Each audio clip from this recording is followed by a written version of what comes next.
እንዴት ናችሁ? ይህ ሰብ ቲዩብ ነው። ስለምትከታተሉ እናመሰግናለን። ዛሬም ሁለት ጉዳይ ይዘንላችሁ መጥተናል። አንደኛው በፍቼ አካባቢ የመኪና እገታ መፈጸሙን ያመለክታል። ይህ ነገር በጣም እየተደጋገመ ነው። እንደ ስራ የቆጠሩት ይመስላል። በሌላ በኩል አንድ ፓስተር ደግሞ የአርሴናል ደጋፊዎችን ይቅርታ ጠይቀዋል። ለምን ጠየቁ የሚለውን የምናይ ይሆናል። ይቺ ሰብስክራይብ ምልክቷን ጫን አድርጓት እንጂ ፈሯታላችሁ እንዴ? ይቺ እኮ የወዳጅነት ምልክት ነች እንጂ የአደጋ ጊዜ ጥሪ አይደለችም። ባካችሁ ቤተሰቦች፣ በተለይ ደግሞ መጀመሪያ ቪዲዮ የሚደርሳችሁ ሰዎች ደግሞ 10 ላይክ ብትገጩኝ። ለምን እናንተ ላይክ ካልገጫችሁኝ በቃ አይፈልጉትም ብሎ እኮ ነው ዩቲዩብ እዚህ እያሸኝ ያለው። እና ላይክ አድርጉ መጀመሪያ የሚደርሳችሁ ሰዎች ባካችሁ። በተለይ ብትወዱትም ባትወዱትም አደራ። ከአዲስ አበባ ወደ ደብረ ማርቆስ ሲሄድ የነበረ የኤፍኤም ባስ ታግቶ 3 ሰዎች ብቻ ማምለጣቸው ተነግረዋል። 60 ናቸው የነበሩት እየተባለ ነው። አንዳንዶቹ 34 ናቸው የታገቱት ይላሉ።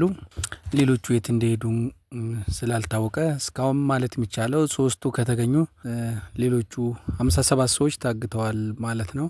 ይሄ ነገር እንደ ስራ እየቆጠሩት ይመስላል። እንግዲህ የተወሰነ ጊዜ በመንግስት አጀባ ያንን ቦታ ያልፉ ነበረ። ያ አጀባው ሲቋረጥ ደግሞ እገታው ይቀጥላል። ከታገቱ ሰዎች ብዙ ብር የሚጠይቁበትና የሚያገኙበት ስለሆነ እንደ ስራ ነው የሚቆጥሩት። ይሄ ማገት ደግሞ በተለያየ ቦታ ሲደረግም እየሰማን ነው። ቋሚ ዘላቂ ነገር በአካባቢው ካልተደረገ በስተቀር ይህን ነገር ማስቆም የሚቻል አይመስልም። እና አሁንም ወደ 57 ሰው የሚሆን ታግቷል እየተባለ ነው። ከዚህ በፊትም መጋቢ 25 ከዛ በፊትም ከ4 ወር በፊት እንደዚሁ ተደርጓል። እንግዲህ አሁን የኛውን መስታወቱና ጎማውን በጥይት በመምታት ሰዎቹን አስወርደው ገደላማ ወደሆነ ቦታ እያዳፉና እየጎተቱ እየደበደቡ ወስዷቸዋል ተብሏል። እንግዲህ ከዚህ ፈጣሪ ጠብቃችሁ። ታዋቂው ናይጄሪያዊ ፓስተር የአርሴናል ደጋፊዎችን ይቅርታ ጠይቀዋል።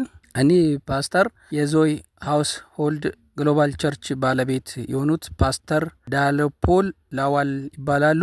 ከተወሰነ ጊዜ በፊት ጸሎት በሚደረግበት ቸርች ውስጥ ጸሎቱን አቋርጠው ወደ እግር ኳስ ሻገር አሉና አታስቡ፣ የአርሴ ደጋፊዎች አርሴናል ዘንድሮ ዋንጫ አይበላም፣ ይባስ ብሎ የአርሴናል ደጋፊ የሆኑ ወጣቶችን እንዳታገቡ የሽንፈት ምልክት ናቸው ብለው አስተያየት ሰጥተው ነበረ።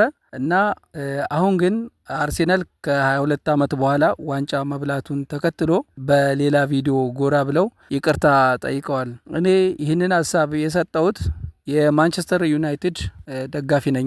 እሱ ደግሞ የአርሴናል ዋና ተቀናቃኝ መሆኑ ይታወቃል። ያንን ለመግለጽ ብዬ ነው እንጂ እንደ እውነተኛ ትንቢት እንዳትወስዱት ለጨዋታ ያልኩት ነበረ ብለዋል። እና ይህ ምን ይመስላችኋል እናንተ? በዛ ላይ ደግሞ የአርሴናል ደጋፊዎችን እንዳታገቡ ያሉት ነገርስ?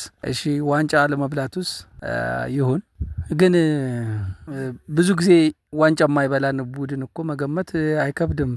ይበላል ብለው ያገኙ ነበረ። የሚገርመው ከ22 ዓመት በኋላ ነው አርሴ ያገኘውና እሳቸው መጥተው ይቅርታ ጠይቀዋል።